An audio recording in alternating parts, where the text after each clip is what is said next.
we're pretty busy right now. We have a lot going on. We have eggs in the incubator that we just candled last night. We also have some rooster drama going on right now. 2 chickens inside the rooster coop started fighting really bad, so then we separated them into different spots inside the rooster coop so they can't get to each other. But now we have roosters going at each other in our main flock as well. I thought we only had 3 roosters in here. We actually have 4, and I think now they're getting a little more mature and there's a little bit more bossing and fighting going on. So we're gonna have to figure out some kind of problem with all these guys. This is the one we want to keep. He didn't want me to poke at him. What about this guy? This guy? Nope, he didn't want me to do it either. Then there's this one right here at the end. I guess they didn't want me to talk about him. So with everything going on, first let's talk to you about this rooster coop. So we have this rooster right here who's in a separate spot now than the 2 that are in here which are hiding. Do you want to come out at all?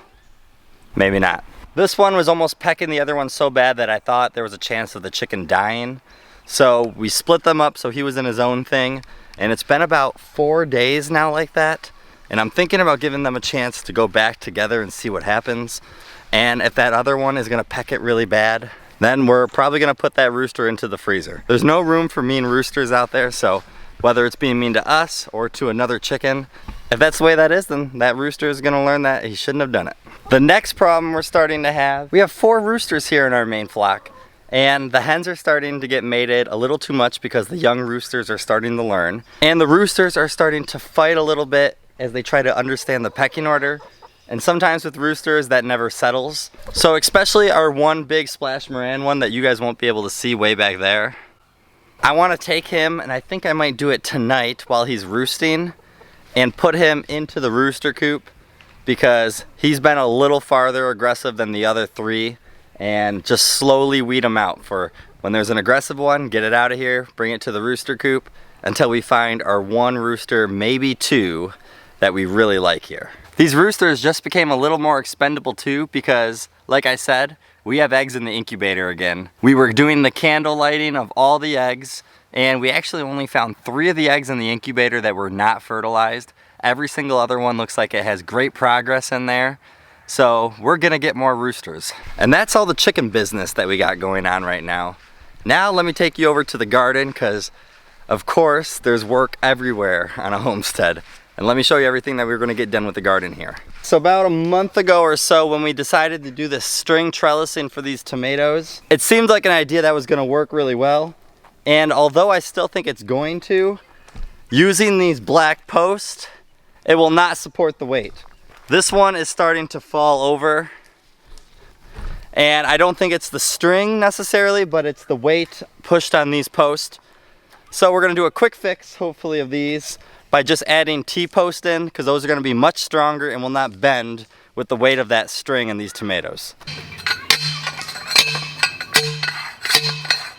All right, so the idea behind this T-post was that we were just gonna have whole new lines, and we're still gonna put some new lines in. But I thought of this idea that maybe we could just zip tie these 2 posts together, and that might work. So let's give this one a try.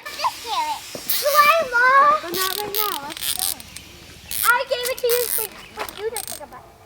All right, the T-posts onto those black posts seem to give it enough support that it's gonna hold those up. So all we gotta do now is add a few extra lines to a few spots just so that it gets a little bit more support. But the tomatoes are looking a lot better than what they just did. As Chelsea's finishing those lines and getting those tomatoes some support, we'll have a quick moment of silence for our broccoli that has been eaten up, and it is time to pull it up. And good thing they're a cold crop, we can start them again and hopefully harvest them at the end of the fall. But we got to rip these out of the ground because we're not going to get anything from them, and they're kind of sad to look at. Maybe. It makes me feel. I like the compost. Are you feeling your love for me? You what? What do you? If I choose to keep it. Let's just get rid of it. Broccoli no more.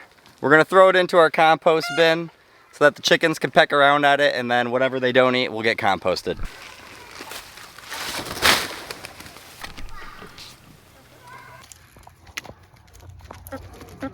The next thing to say goodbye to is the peas, but at least we did get a really good harvest from them. They just are dying off and it's time to plant something new. It's not good to look at dead plants, so let's get this out of here so we can put something new into the ground. These things grew really well. I'm walking through our willow tree, hold on. Their time has ended and now the leftovers are gonna be into the compost bin just like the broccoli was.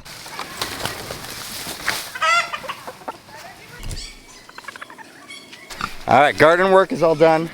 We just got some stale bread from our neighbors that our pigs will enjoy. Maybe we wouldn't eat it, but the pigs are not gonna say no.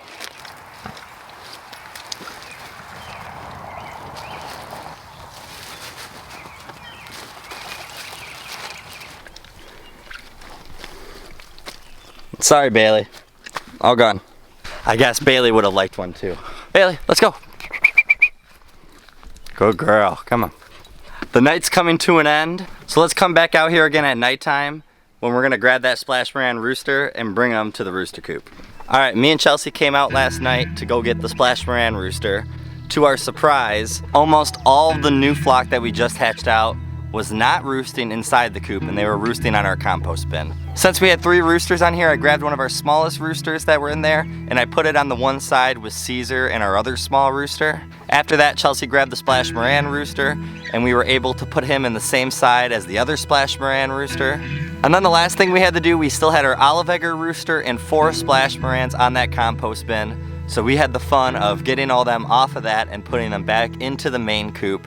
What ended up just being a quick grab the Splash Moran rooster ended up being 2 roosters into the rooster coop and bringing chickens back into the coop, and hopefully they sleep in the coop tonight. So we have our 2 Splash Moran roosters, and then we have this guy right here who I think is a sapphire gem kind of mix rooster. And somehow he got into this side of the coop. So he went from there into that one. I don't know how it happened, but I put a piece of wood now in between the middle to make sure that cannot happen at all. But we successfully gained 2 more roosters to our rooster coop, which is nice because, like I said, the hens were gonna have too much mating going on. The roosters were starting to compete with the hens. All the roosters here, when they don't have the hens to compete over, they seem to do much better. So I'm happy about it. It ended up being actually better than what I thought. I just wanted to give you guys an update on how that went. It was a pretty crazy night. Have a great day and a better tomorrow. We'll see you guys in the next one.